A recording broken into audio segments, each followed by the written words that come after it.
The 14th of October saw the European Commission publish its long-awaited Chemicals Strategy for Sustainability, announced in the European Green Deal and described as the first major EU strategy for chemicals since the adoption of REACH.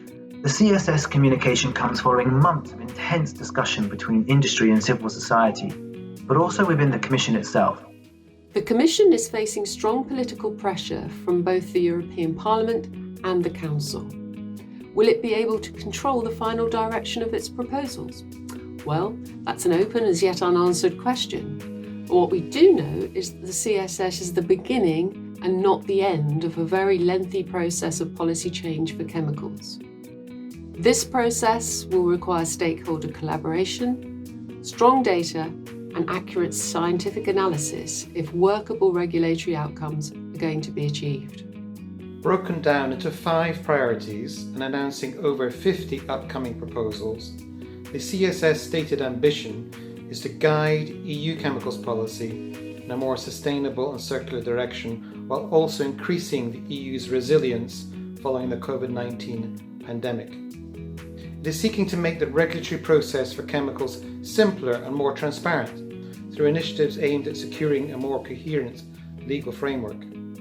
And with the CSS in hand, the Commission is also looking to convince actors beyond Europe of the importance of a sustainable chemicals policy and shape the legal framework for chemicals, for example, by tabling new hazard classes under the UN GHS.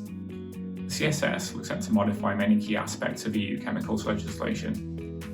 This includes introducing new concepts to avoid uses of substances of concern in non-essential applications, introducing a new mixture assessment factor in Annex 1 of REACH to address combined exposure to different chemicals, opening new pathways to regulate substances through stricter rules on endocrine disruptors, new CLP hazard classes and SVHC criteria, as well as specific actions on PFAS.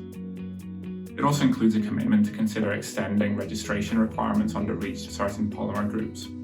Several of the future proposals announced in the CSS will require legislative reopening of key EU chemicals regulations, including REACH and CLP. The Commission declared that any legal proposals, including a revision of REACH, will be achieved in the most targeted way possible and will be made on the basis of public consultations and subject to comprehensive impact assessments.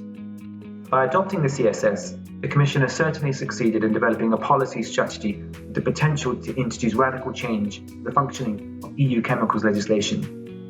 Because of the CSS's overall ambition, at least some limited reopening of the REACH and CLP legislation is foreseen in the coming years.